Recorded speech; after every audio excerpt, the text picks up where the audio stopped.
The special body lotion wasn't special at all.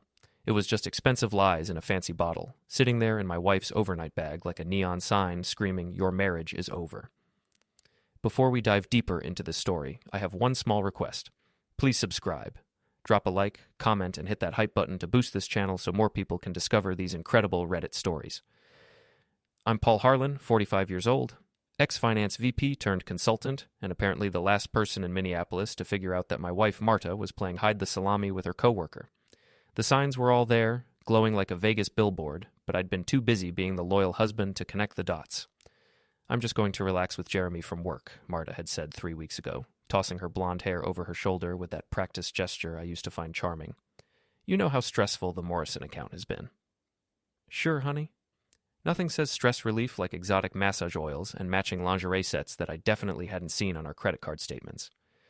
I stood in our bedroom, holding the bottle of Sensual Escape Warming Lotion like it was evidence in a murder trial. Which, in a way, it was the murder of 22 years of marriage. The bottle was half empty, and I knew for damn sure we hadn't used it together. Hell, we hadn't done anything together in months that didn't involve discussing our kids' college expenses or arguing about whose turn it was to take out the garbage. The house felt different now, like a crime scene after the cops have left. Everything looked the same. The beige walls Marta had insisted on, the overpriced furniture from that boutique downtown, the family photos where we all smiled like we meant it. But nothing would ever feel the same again. My phone buzzed. A text from Marta. "Working late again tonight. Don't wait up. Love you." Love you, right. The same way a vampire loves a blood bank. I walked to the kitchen and poured myself 3 fingers of bourbon. Jack Daniels, because some situations call for the good stuff, and discovering your wife's affair definitely qualifies. The whiskey burned going down, but not as much as the realization that I'd been living a lie for God knows how long. The worst part wasn't even the cheating. It was the casual way she'd been lying to my face, day after day, with that sweet smile and those little kisses goodbye. "Have a good day, honey." "Love you too, sweetheart." All of it performed like she was auditioning for the role of faithful wife in some twisted play. I took another sip and started thinking. Paul Harlan didn't get to be VP of Finance by rolling over when things got tough. I'd survived corporate mergers, hostile takeovers, and 3 different CEOs who thought they could push me around.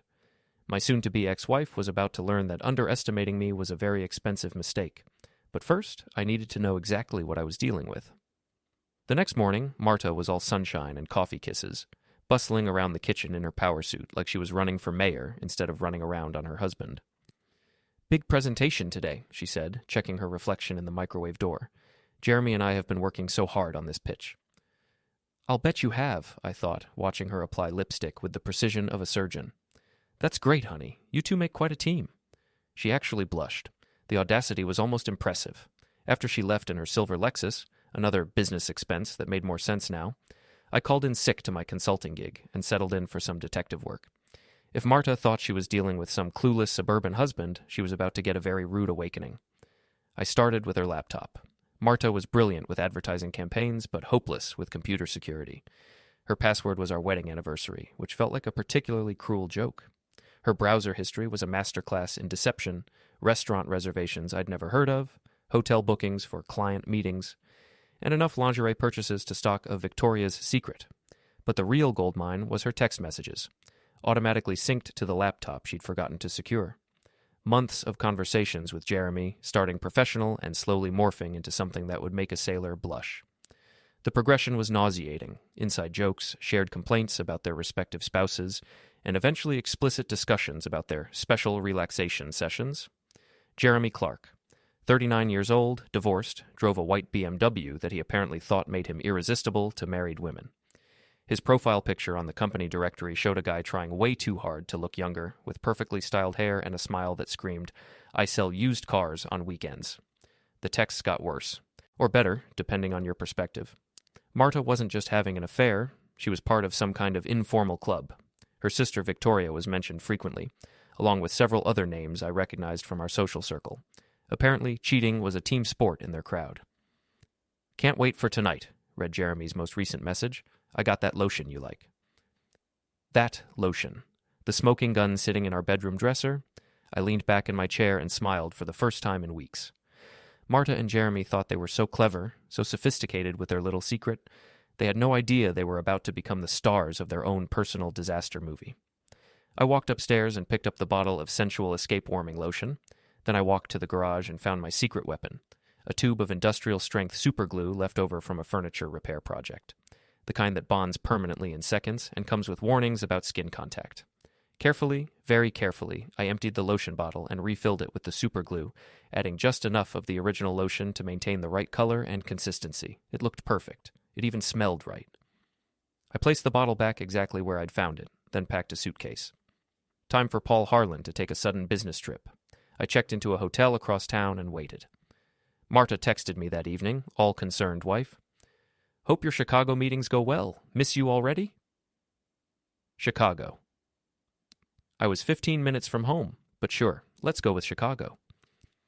The next morning brought radio silence. No good morning texts, no updates about her day, nothing. By noon, I was starting to wonder if my plan had worked. By evening, I was sure it had. The call came at 8:30 p.m. "Paul?" Marta's voice was high and strained. "Paul, I need you to come home. There's been an accident." "What kind of accident? Are you hurt?" I'm at the hospital. There was a problem with some lotion, and Jeremy and we're stuck together." I had to bite my tongue to keep from laughing. "Stuck together? What do you mean?" "The doctors are trying to figure out how to separate us. It's some kind of chemical reaction. Can you please come? I'm scared." The hospital was chaos. Word had already gotten out somehow, and I could see people in the waiting room whispering and pointing. Marta's friend Kara was there, barely containing her glee at being the first to know about the scandal of the century. "Paul!" Kara rushed over, her eyes bright with malicious excitement. "Did you hear what happened? Marta and Jeremy were using some kind of exotic lotion, and it turned into glue. They're literally stuck together in the most compromising position. The doctors had to sedate them both." I arranged my face into an expression of shock and concern. "That's terrible. How did something like that happen?" "Nobody knows. The doctors are baffled. They're saying it might take days to figure out how to separate them safely. And Paul?" Kara leaned in conspiratorially. "Everyone's talking about it. It's all over social media already. Someone took pictures before the ambulance arrived." "Perfect. Even better than I'd hoped." I played the concerned husband beautifully, staying at the hospital, bringing coffee for the nurses, asking worried questions about chemical burns and permanent damage. Inside, I was calculating just how thoroughly this would destroy both their reputations. Marta couldn't look me in the eye when I finally saw her, partially hidden behind a privacy screen with Jeremy's unconscious form attached to her like the world's most awkward Siamese twin. The superglue had done its job magnificently. "I'm so sorry, Paul," she whispered. "This isn't what it looks like." "Really?" "Because it looks like you and Jeremy were having sex with exotic massage oil and somehow got permanently bonded together. What exactly should it look like?" She started crying then, big theatrical sobs that might have worked on me 6 months ago. Now they just sounded like the soundtrack to my victory. By the time the doctors managed to separate Marta and Jeremy, a process that took 3 days and left them both looking like they'd been attacked by a cheese grater, the story had taken on a life of its own. 50 Shades of Stuck was trending on Twitter. Someone had created a TikTok account called Glued Together that had 500,000 followers. The local news had picked up the story, carefully avoiding names but providing enough details that everyone in our social circle knew exactly who they were talking about. Our kids called from college, confused and embarrassed. Ross, our 22-year-old, was furious. "Dad, what the hell is going on? My friends are sending me memes about Mom." "Your mother made some poor choices, son. We're dealing with it." Amelia, our 20-year-old, was more direct. "Is Mom having an affair? Because that's what everyone's saying, and honestly, it would explain a lot." Smart girl. She got that from my side of the family. I moved back home while Marta was still in the hospital and spent the time documenting everything. Bank statements, credit card bills, hotel receipts, restaurant charges, all the financial evidence of her affair, carefully organized and copied. If she thought she was getting half of everything in the divorce, she was about to learn that adultery still mattered in Minnesota courts. But the real revelation came when I started digging deeper into her text messages and emails. The affair with Jeremy wasn't an isolated incident. Marta was part of something much bigger and much more twisted. Victoria, her sister, was running what could only be described as a cheating club, a group of bored, wealthy spouses who treated adultery like a hobby, complete with regular meetings, shared resources, and apparently group discounts on hotel rooms. The messages I found painted a picture of casual betrayal that made my stomach turn. "Can't wait for the next gathering," Marta had written to Victoria just 2 weeks earlier. "Jeremy's bringing that friend of his. and Sarah promised to show us those photos from her weekend in Cabo. Sarah. That would be Sarah Mitchell, married to my golf buddy Tom for 15 years. I'd been to their anniversary party last month, watched Tom give a speech about how lucky he was to have found his soulmate. The rabbit hole kept getting deeper. Jake Turnbull, Marta's business partner, was providing alibis and covering for the whole group. Kara, who'd been so helpful at the hospital, was apparently the club's social media coordinator, responsible for creating fake Instagram posts to support everyone's lies. I printed everything: bank records, text messages, photos, email chains, enough evidence to destroy not just Marta and Jeremy, but their entire network of cheating spouses. The question was how to use it for maximum impact. That's when I got the message that changed everything. You've made powerful enemies, Paul. Back off, or you'll regret it. The text came from an unknown number, but I had a pretty good idea who was behind it. Victoria had always been the alpha dog in the family, the successful divorce attorney who'd turned her own marital failures into a lucrative career. If anyone was going to threaten me, it would be her. I called my own lawyer, Beth Morrison, no relation to Marta's Morrison account, and laid out everything I'd discovered. Beth was a shark in a business suit, the kind of attorney who smiled when opposing counsel started sweating. "This is better than Christmas morning," she said, flipping through the evidence. "Your wife and her friends have been incredibly careless. We can not only destroy her in the divorce, we can probably get several of these people in serious trouble with their employers. I want more than just a divorce settlement, Beth. I want them to understand that actions have consequences." "What did you have in mind?" I told her about my plan. She laughed so hard she nearly fell off her chair. "Paul, that's either brilliant or completely insane. Possibly both. Are you sure you want to go that far?" "They humiliated me, Beth. Turned my marriage into a joke and my life into a lie. I want them to feel what that's like." She nodded slowly. "Then let's give them a masterclass in humiliation." The first step was getting close to Victoria. She owned a massive estate on Mills Lake, about 30 minutes outside the city, the kind of place where rich people went to pretend they were rustic. I'd been there dozens of times for family gatherings, back when I thought Marta's sister was just an aggressive attorney instead of a criminal mastermind. I called Victoria and asked to meet. Told her I was considering not filing for divorce, that maybe Marta and I could work things out if certain people stayed out of our business. She agreed immediately, probably thinking she could intimidate me into silence. The lake house was exactly as I remembered it, all glass and steel and expensive furniture that looked like modern art. Victoria met me on the deck overlooking the water, dressed in white linen like she was posing for a lifestyle magazine. "Paul, I'm so glad you called," she said, offering me a drink I didn't want. "This whole situation has been blown completely out of proportion." "Has it? Because from where I'm sitting, it looks like my wife has been cheating on me for months as part of some kind of organized adultery ring that you're running." Her smile faltered for just a second. "That's a very dramatic way to put it. We're just friends who support each other through difficult times." "By lying to your spouses and booking hotel rooms together?" "Paul, you're obviously upset, and you have every right to be. But think about what's best for everyone here. Marta made a mistake, but she loves you. The children love you both. Do you really want to destroy your family over one moment of poor judgment?" I almost laughed. One moment, like I hadn't seen months of text messages and hotel receipts. "What exactly are you proposing, Victoria?" "Marta ends things with Jeremy immediately. You two go to counseling. Everyone moves on with their lives. In exchange, certain evidence that might be embarrassing to various people stays private." "And if I don't agree to your terms?" Her smile turned cold. "Then you might find that your consulting business starts losing clients. You might discover that your reputation in this town isn't as solid as you thought. Accidents happen, Paul. People get hurt when they don't know when to leave well enough alone." There it was, the threat I'd been waiting for. I stood up and walked to the railing, looking out over the lake. "You know, Victoria, I used to think you were just a bitch. Turns out you're actually a criminal." "What did you say?" "I said you're a criminal. Conspiracy, extortion, probably tax evasion if I dig deep enough into how you're financing this operation. You've been so busy playing puppet master that you forgot some of us puppets have teeth." She was behind me now, and I could hear the anger in her voice. "You have no idea what you're dealing with, Paul. I've destroyed bigger men than you." "Maybe, but those men probably didn't have recordings of you threatening them." I turned around and showed her my phone, the recording app still running. Her face went white. "You son of a bitch." Actually, my mother was a saint, unlike some people's sisters. That's when she tried to push me off the deck. Victoria was faster than I expected, but desperation makes people stupid. Instead of a clean shove that might have sent me into the lake, she grabbed at my shirt, and we both went over the railing together. The water was shockingly cold for September and deeper than it looked. I came up sputtering, looking around for Victoria, who was thrashing around about 10 feet away, her white linen outfit now transparent and clinging. "You're insane," she screamed. "I'll have you arrested for assault." "Really? Because from where I'm floating, it looks like you tried to murder me and screwed it up." I swam to the dock and pulled myself up, then offered her a hand. She slapped it away and managed to get out on her own, water streaming from her clothes, her perfectly styled hair now hanging in wet strings. "This isn't over, Paul." "You're right about that."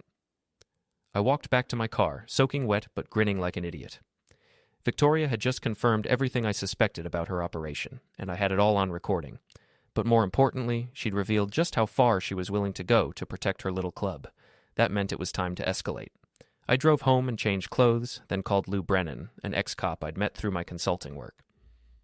Lou had been forced into early retirement after a political scandal, but he still had friends in the department and a very flexible relationship with legal boundaries.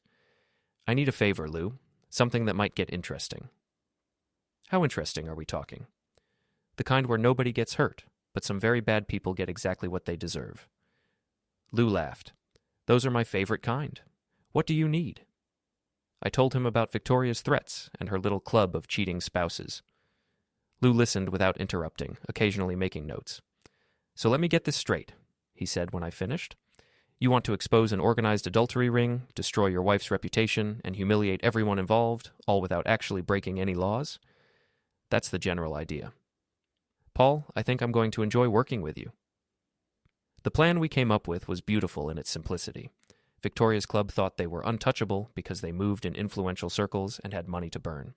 They were about to learn that influence and money don't mean much when your dirty laundry is hanging out for everyone to see. Step 1 was Jeremy. The man was vain as a peacock and twice as stupid.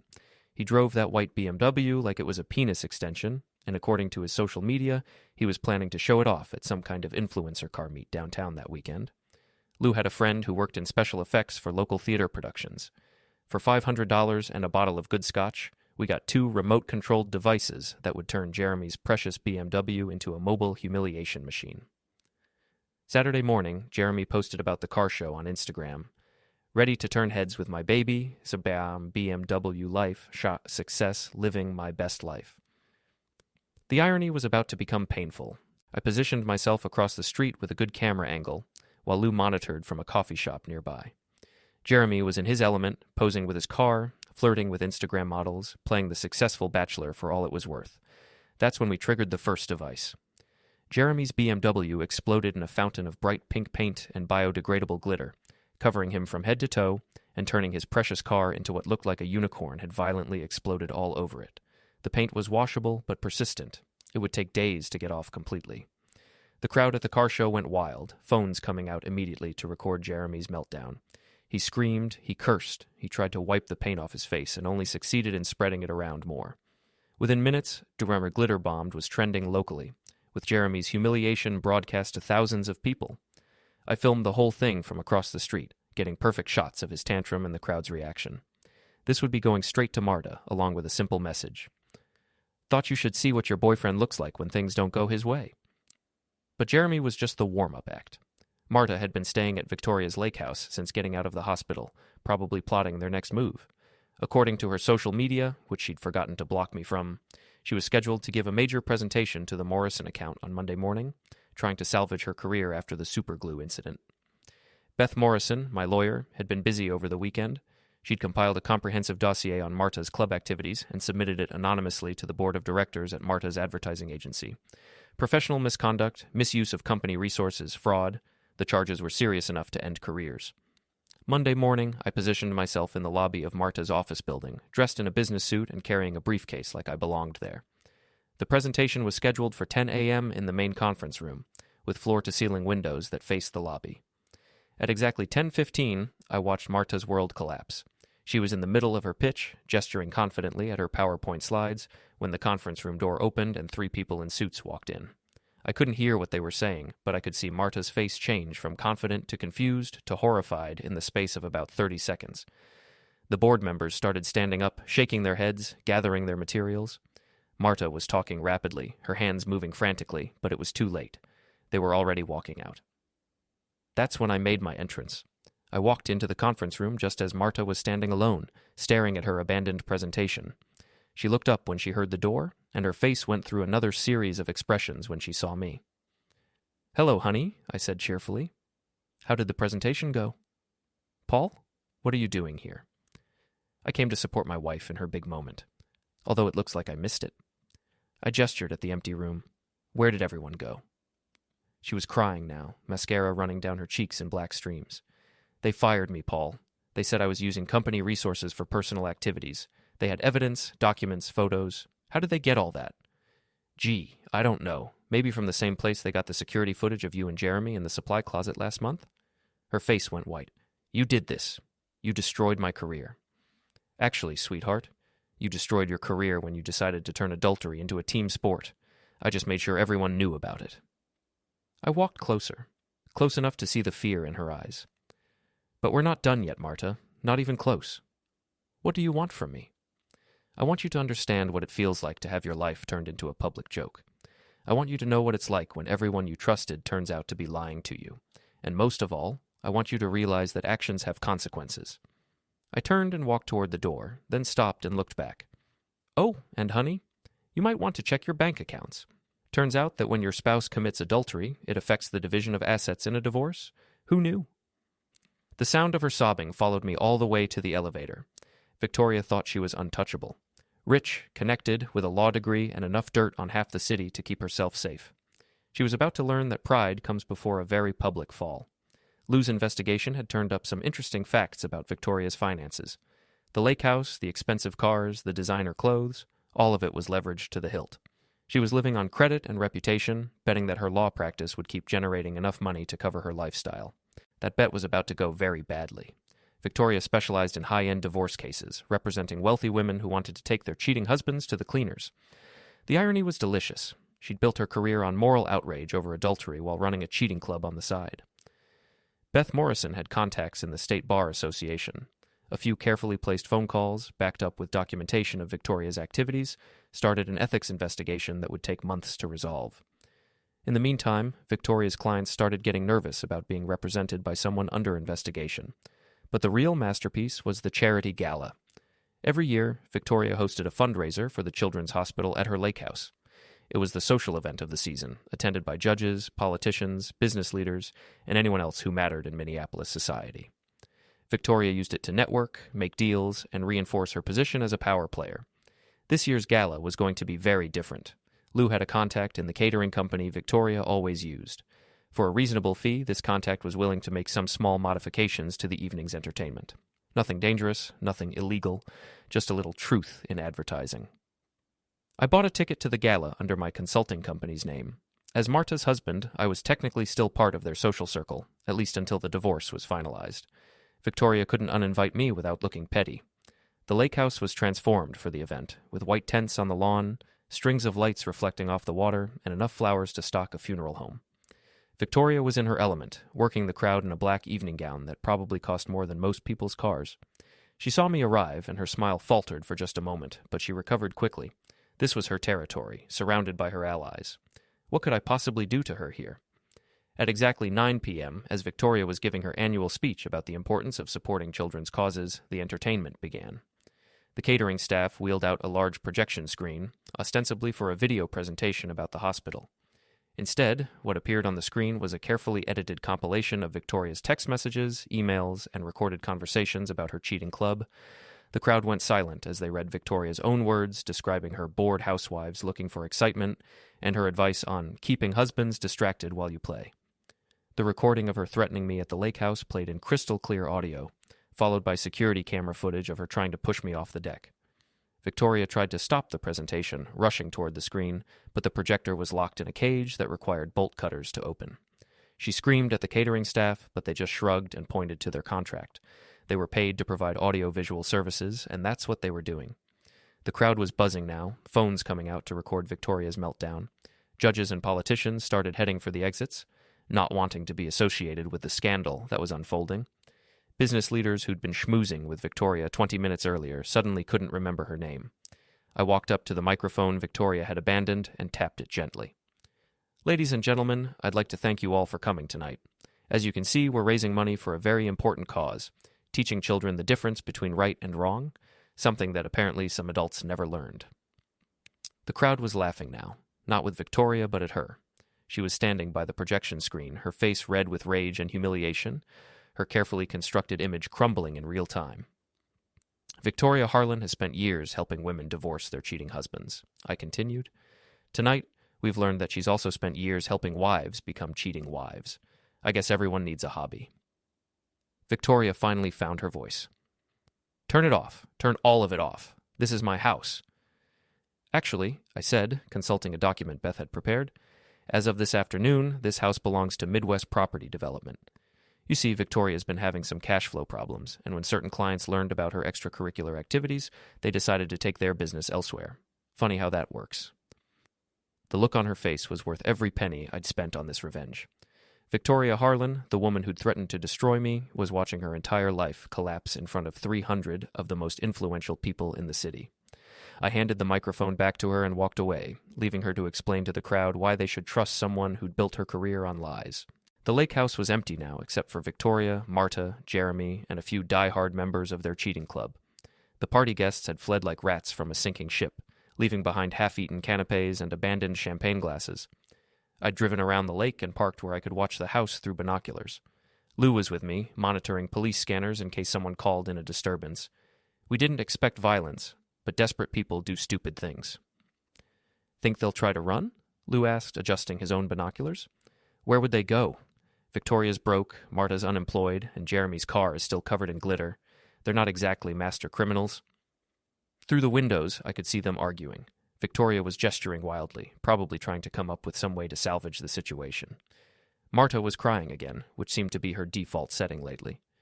Jeremy was pacing back and forth, his pink-stained hair catching the light. My phone buzzed. A text from Marta. Paul, please, we need to talk. All of us together. One last time. I showed the message to Lou, who shrugged. Your call. But if you're going in there, I'm coming with you. No. This is something I need to finish myself.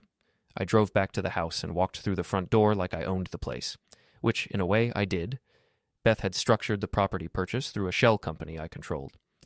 Victoria's financial desperation had made her an easy target for a fake buyer with ready cash. They were waiting in the living room, arranged like defendants at a trial. Victoria had changed out of her gala dress into jeans and a sweater, looking older and smaller without her armor of expensive clothes. Marta was still in her cocktail dress, but it was wrinkled and stained with tears.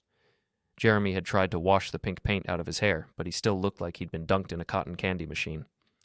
Paul, Victoria started, but I held up a hand to stop her. No, you've all had your turn to talk. For months, you've been talking behind my back, lying to my face and treating my marriage like a joke. Now it's my turn. I walked to the center of the room, looking at each of them in turn. Victoria, you built your career destroying marriages, then spent your free time destroying marriages for fun. You threatened me, tried to hurt me, and thought your money and connections made you untouchable. How's that working out for you? She opened her mouth to respond, but I kept going. Marta, you took 22 years of marriage and threw it away for what? Some excitement? A thrill? The chance to feel young again? Well, congratulations. You're about to feel very young and broke and alone. Marta was sobbing now, but I felt nothing. The woman crying in front of me wasn't my wife anymore. She was just a stranger who happened to share my last name. And Jeremy, poor stupid Jeremy. You thought you were so smooth, stealing another man's wife, driving your fancy car, living your best life. How does it feel to be a punchline? Jeremy finally spoke up, his voice shaking with rage. You're insane, Paul. You've destroyed all of our lives over a simple affair. Marta never loved you anyway. She told me so. That was the wrong thing to say. I smiled at him, the kind of smile that made smart people nervous. Jeremy, you're about to learn the difference between destroying someone's life and ruining someone's reputation. Because what I've done to you so far, that was just the warm-up. I pulled out my phone and opened the audio recording app. See? I've been documenting everything. Every threat, every lie, every pathetic attempt to justify what you've done. And in about 30 seconds, all of it goes live on the internet. Victoria lunged for my phone, but I was ready for her. I stepped aside and let her momentum carry her into the coffee table. She went down hard, cursing and trying to get back up. Careful, Victoria. That's assault, and I'm recording everything. Jeremy tried a different approach. Paul, look, we can work this out. Nobody has to get hurt here. We all made mistakes. No, Jeremy, you made mistakes. I made plans. I hit the upload button, and months of evidence started flowing to every social media platform, news outlet, and gossip blog in the city. Text messages, photos, audio recordings, financial documents, everything I'd collected about their cheating club and its members. There, I said, putting my phone away. Now everyone knows exactly what you are. The room went silent except for the sound of Marta crying and Victoria cursing under her breath. They were finally understanding the scope of what I'd done to them. You want to know the really beautiful part? I continued. None of this was illegal. I didn't break any laws, didn't hurt anyone physically, didn't even lie about anything. I just made sure the truth came out. Amazing how much damage the truth can do when you've been living a lie. I walked toward the door, then stopped and looked back one last time. Oh, and Marta, the divorce papers will be served tomorrow. Don't bother trying to contest them. Adultery is still grounds for fault-based divorce in Minnesota, and I have enough evidence to bury you. You'll get exactly what you deserve, which is nothing. I stepped outside into the cool night air, feeling lighter than I had in months. Behind me, I could hear them starting to argue again, probably trying to figure out how to minimize the damage. It was too late for that. My phone was already buzzing with notifications as the story spread across social media. By morning, Supergluegate would be trending nationally. Victoria's law practice was finished, Marta's career in advertising was over, and Jeremy would be lucky to get a job selling actual used cars. I got in my car and drove home to my empty house, which didn't feel empty anymore. It felt clean